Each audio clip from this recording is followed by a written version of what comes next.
Stay here for a while, okay? Don't come out until morning. To my surprise, my father-in-law, Robert, who wasn't supposed to be able to move without a wheelchair, was standing there. With a stern expression, he said this and then left the basement, leaving me in shock. What is going on? Wait a minute, please. I tried to chase after him in a panic, but the basement door closed right in front of me, and he locked it from the outside. Robert, please let me out of here. I pounded on the door in a panic, trying to get help, but the basement was soundproofed, and no sound could be heard outside. Why on earth? I collapsed helplessly onto the basement floor. I didn't have my phone with me because I had been brought here right after waking up. There was no way to contact the outside world. Ouch, it hurts. Even though I was told to rest, the unexpected situation caused pain in the area where I had surgery. Why did he lock me up here? Was I going to be left like this forever? The thought made me shiver. After a while, something unexpected happened. The basement, about the size of a small room, had furniture like a sofa and a table, and a TV was mounted on the wall. Even though I hadn't touched anything, the TV suddenly lit up, showing a video. What appeared on the screen was so unbelievable that I could hardly trust my own eyes. My name is Alice, and I'm just an ordinary office worker at a regular company. I lost my mom during my school years and was raised in a single-parent household, but my relationship with my dad was strained. He was a workaholic and left all the household matters to my mom, so he probably didn't know how to interact with me. At home, we barely had any conversations. In rebellion against my dad, I moved out right after graduating college. I started working at my current company, and a few years into my job, I had an encounter. I met Aaron, a salesperson at one of our clients, shortly after I joined the company due to a mistake in some documents. I noticed the mistake in the documents Aaron's department had prepared and immediately reached out, and fortunately, we managed to avoid any problems. To thank me, Aaron invited me out for dinner. After a few dates, we started dating and got married 6 months later. When I was unsure whether to invite my estranged father to my wedding, Aaron told me, There might have been a lot in the past, but maybe the wedding could be a good chance to reconcile. You should invite your dad to the ceremony. even though he said that, I wasn't eager. And while I was still unsure, Aaron decided to meet my dad alone and ask him to attend the wedding. Surprisingly, my dad agreed, and it would be the first time I saw him since moving out of parent house. He was pretty awkward with me, but still, he said, "Congratulations on your marriage." At that moment, I realized for the first time how awkward my dad was. Thanks to Aaron's efforts, I was able to reconcile with my dad. However, just as I was feeling happy, my dad suddenly passed away due to an unexpected illness, just 6 months after I married Aaron. If I had known this would happen, I should have made up with him sooner. I'm sorry, Dad. I apologized to my dad in his casket, crying. But my dad couldn't respond anymore. After his funeral, I felt regretful that I couldn't do anything for my parents and was deeply depressed. With both my parents gone, I felt completely alone. But Aaron and his parents comforted me. From now on, you've got us as your family. You don't need to worry about anything. That's right. I think of you as my real daughter, Alice, so please rely on us for anything. Even Aaron's usually quiet and reserved dad nodded at his mom's words. Thanks to them, I was able to overcome my grief over losing my dad and look ahead. However, it later became clear that their kindness was a lie, but at that time, I had no clue about the malice behind their smiles. A few years after my dad's funeral, my father-in-law, Robert, had a self-inflicted car accident while he's driving. Fortunately, his life wasn't in danger, but he injured both of his legs in the accident and ended up in a wheelchair. The police investigation found a problem with the brakes on Robert's car. They said that was probably the cause of the accident. Robert could no longer go golfing, which he loved, and he ended up staying inside the houses all the time. Being stuck at home made him feel down, and he started taking it out on my mother-in-law, Carol, more often. "Are you okay, Carol?" When I went over to their houses, I could see the exhaustion on her face. He's the one suffering the most. I'm fine. She took care of Robert devotedly since he couldn't move the way he wanted. To help cheer him up, she decided to start gardening in their yard, hoping the flowers would lift his spirits. Before long, the garden was full of blooming flowers, and it became a topic of conversation around the neighborhood. But despite all her dedication, Robert's stubbornness didn't change. In fact, he became even more insistent on refusing any interaction with others, withdrawing into his room in isolation. Even though Carol said she was okay, taking care of someone is physically exhausting. Hey, Alice, I've got something to discuss. How about we move in with my parents? One day, Aaron brought it up. Currently, Aaron and I lived about 10 minutes away by car from his parents' house, just the two of us. His suggestion was for me to quit my job and move in with his parents to help take care of his dad. I've been worried about them too, and I'll do whatever I can. I agreed to Aaron's proposal. After all, I had always wanted to repay the kindness Aaron's parents had shown me when they comforted me after my dad's passing. And so, our life living with Aaron's parents began. However, Robert's condition was much worse than I had imagined. We tried to divide up the care as much as possible. Carol cooked, and I was in charge of delivering the meals and feeding him. Not being able to walk since the accident must have been incredibly stressful, as Robert had become very irritable. Don't do anything unnecessary. Whenever I tried to help take care of him, he would often drive me out of his room. Leave me alone. He was fussy about other things too. Every day, Carol, who was an excellent cook, made homemade soup for his health, but he wouldn't take even a single sip and instead threw it out the window. This stuff is undrinkable. Seeing him trembling with rage and dismissing the soup like that, I found myself at a complete loss. He would eat regular meals, but adamantly refused the soup. But I knew forcing it on him wouldn't make him drink it, so I chose not to push him. Still, I couldn't bring myself to tell Carol that the homemade soup was being thrown out every day. Instead, I kept lying to her. He drank it, and it looked like he enjoyed it. That soup is really good for him. If he drinks it, maybe he'll become a bit kinder. It pained me to lie to Carol, who didn't know the truth, but I just couldn't bring myself to tell her. Robert continued to stay shut in his room, showing no signs of change. Even when I spoke to him, there was no trace of the kind Robert he used to be, and all I got were cold replies. Stop wasting your time caring for an old man like me and just leave. Your forced kindness is just annoying. He yelled at me to get out more and more, and I felt really down seeing how much he'd changed.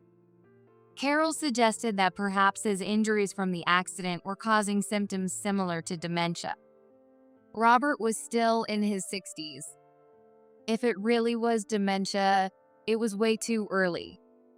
The thought that he might never return to the kind man he used to be made me feel incredibly sad.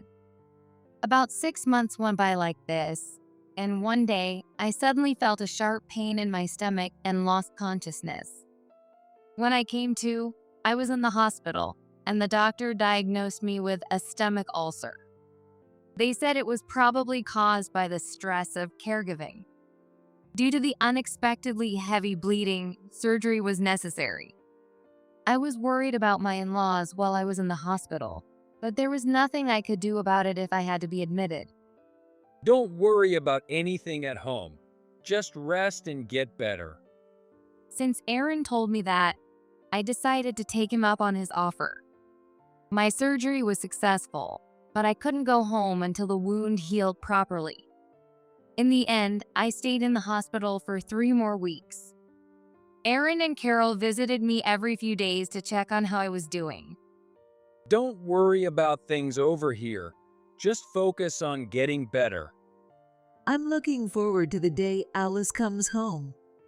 They both said such kind words to me. But Robert never came to visit, partly because of his bad legs and partly because he clearly disliked me. I felt a little lonely, but I had no choice but to accept it. Would he stay like this forever? Even though he was so harsh, I couldn't bring myself to hate him when I remembered the kind Robert he used to be. Once I got discharged, I planned to do my best to see if we could find some common ground.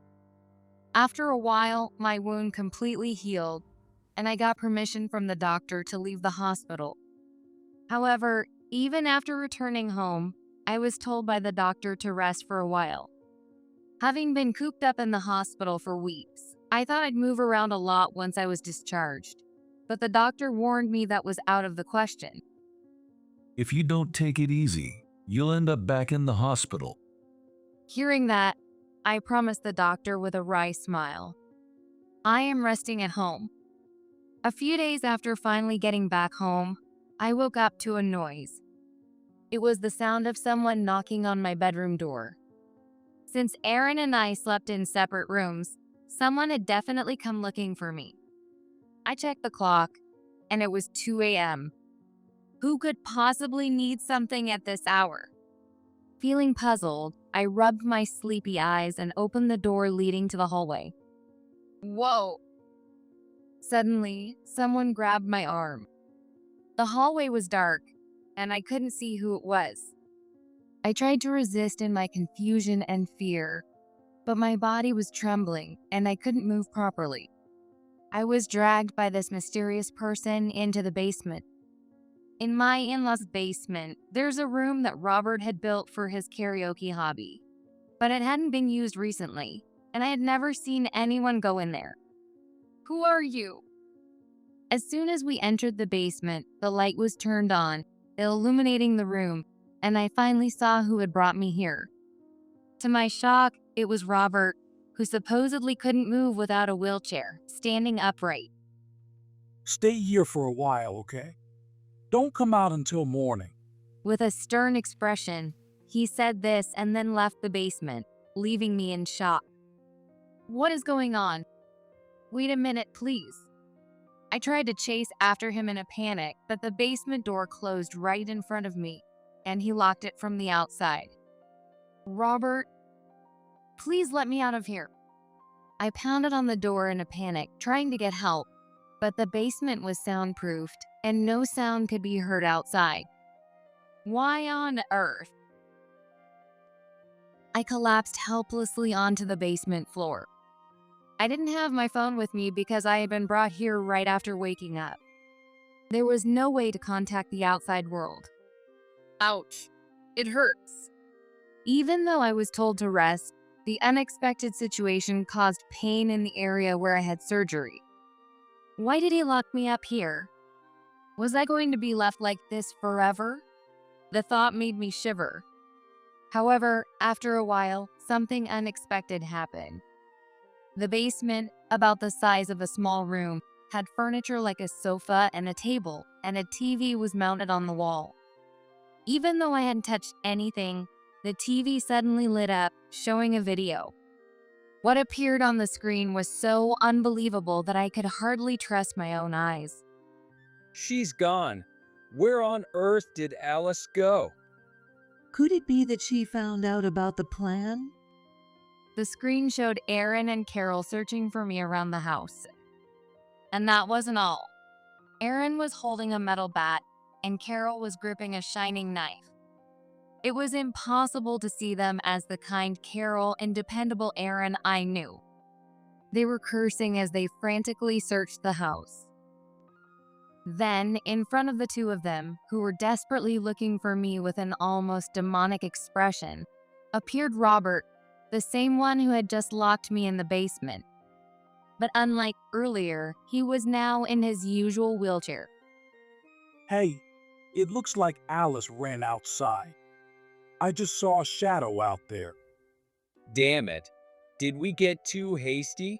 I can't believe she escaped. Aaron and his mom stomped their feet in frustration. There's no evidence anyway. Let's think of another plan. It seemed they agreed with Robert's suggestion. The two of them nodded silently, unaware that I was listening, and began discussing their future plans. Aaron and Carol were both after my inheritance. Actually, I had inherited a large fortune from my late dad, who was quite wealthy. Aaron and Carol were unaware of this fact during my relationship with Aaron, but later they found out about my dad's wealth and took the opportunity to reconcile us. This is unbelievable. From their conversation, I learned that Aaron had suffered a huge loss in stock investments, and Carol had accumulated massive debts from buying luxury goods. Aaron had even been embezzling money from his company to repay his monthly debts. It seemed like the embezzlement hadn't been discovered yet, but from the way he was panicking about needing to pay back the money quickly, it didn't seem like they had much time left. If we could just get our hands on her money, we could start over. There's no way I'll let her escape. How could she have found out about our plan? That awful woman. We will find her, no matter what. They planned to make my death look like a robbery in order to take my inheritance. Believing that I had escaped, they rushed outside to chase after me. After a while, the basement door opened again. That's the way it is. I'm sorry, but bear with it until morning. With these cryptic words, Robert closed the basement door once more. Just like before, he wasn't using a wheelchair. He was walking on his own feet. What on earth was going on? No matter how hard I thought about it, I couldn't grasp the full situation. The only thing I understood was that Robert seemed to be on my side, and that his supposed disability was a lie. Damn it. She got away. Where did that woman go? I turned my attention back to the monitor. Aaron and Carol were back in the living room, cursing in frustration. Looks like she knows our whole plan now. I doubt she's coming back here. What if she goes to the police? Relax, there's no evidence. If she had anything, we'd already be in cuffs instead of her barely escaping at the last second. I guess you're right. Hearing Aaron's words, Carol smiled, looking somewhat relieved. It was now clear that neither of them had any hesitation about hurting people for money.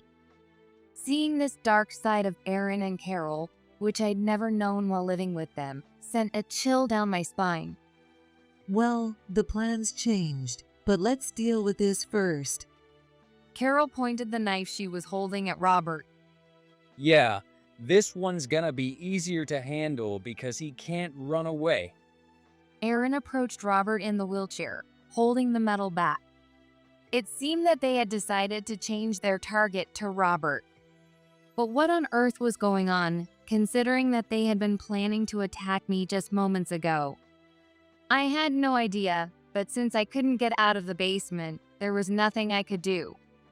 I could only hold my breath and watch the situation unfold through the monitor. So you're betraying me? We were originally going to kill you too. Give it up. The insurance payout is huge, you know. That accident back then was lucky. I never thought you'd survive it. The two of them revealed that they had planned from the start to kill Robert after me. In fact, the car accident Robert had was because Carol tampered with the brakes. She also admitted that she had been mixing a small amount of poisonous herbs into his soup every day. Your body is surprisingly stubborn. It took forever for you to get sick. But the poison must have built up by now, enough that you can't fight back when we come after you like this. Apparently, her sudden interest in gardening wasn't to cheer up his husband. It was to secretly grow poisonous herbs. She had been mixing those herbs into his soup, slowly weakening him to shorten his life. We're gonna make good use of your insurance money, so just quietly go to the afterlife. They clearly thought that they could easily get rid of my wheelchair-bound Robert. But just as it seemed he was cornered, Robert suddenly burst out laughing.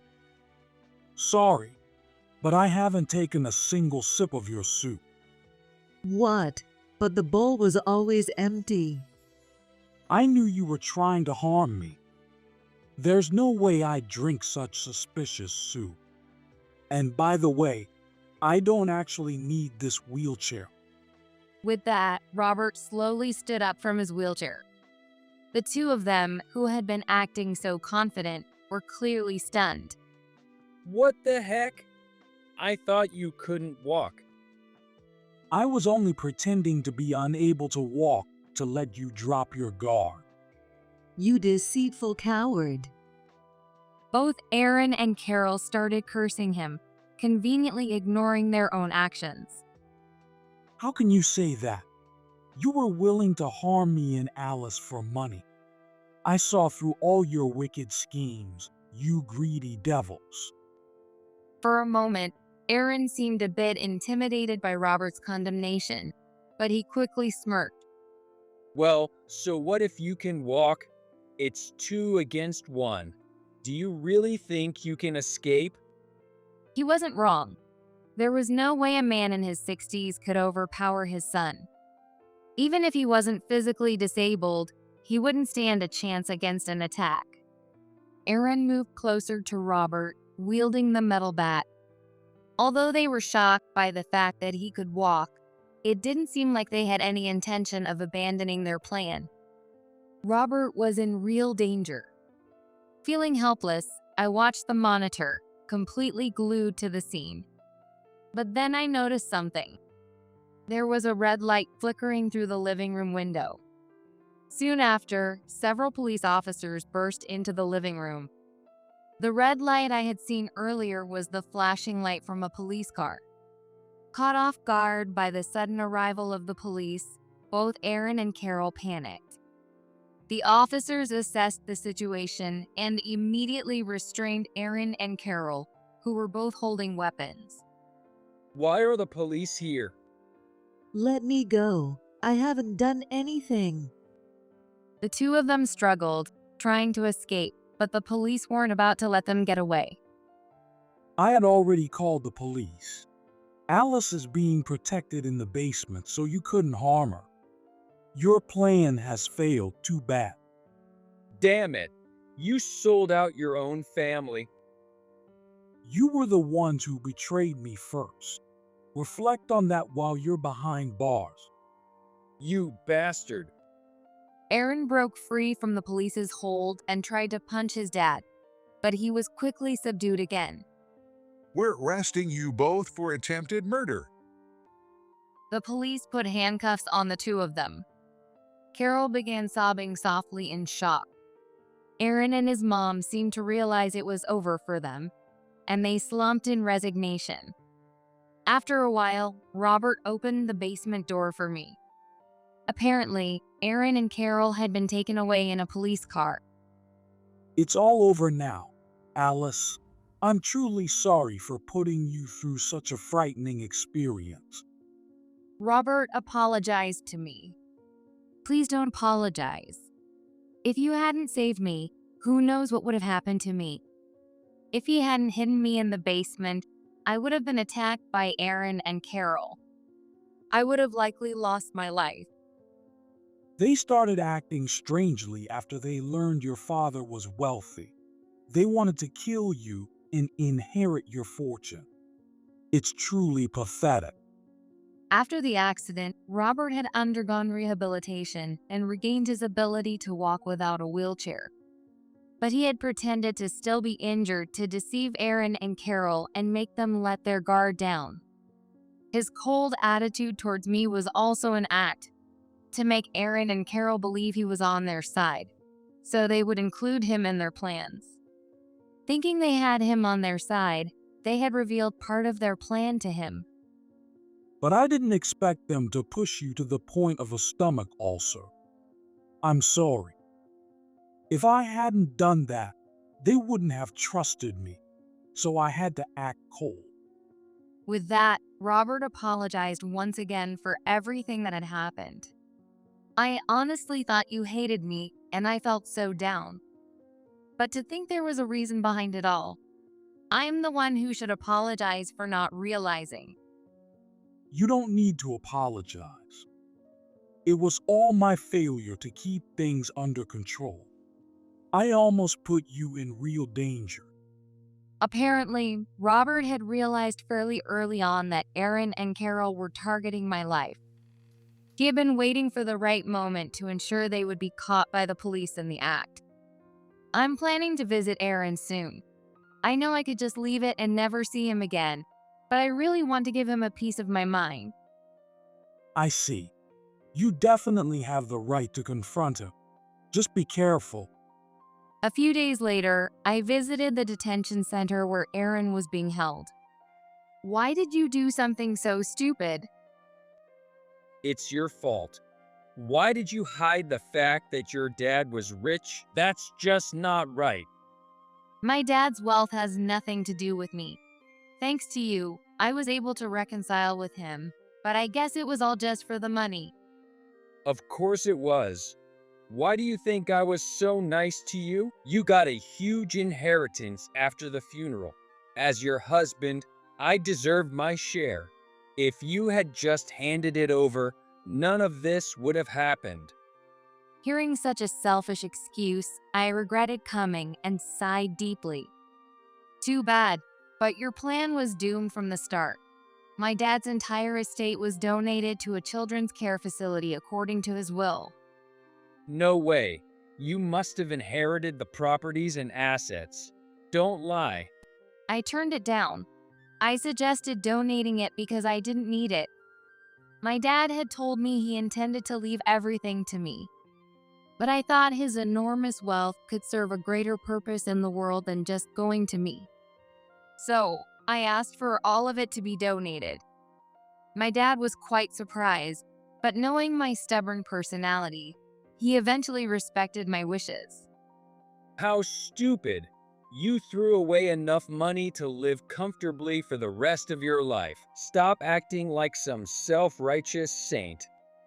He was the kind of person who had no qualms about hurting others for his own gain. Aaron clearly couldn't comprehend my actions at all. Someone as selfish as you would never understand. I gave up the inheritance because I realized I could be happy without money. That's why I didn't tell you. I never imagined it would lead to all of this. Damn it. Then what the hell did I ruin my life for? Everything was your own fault.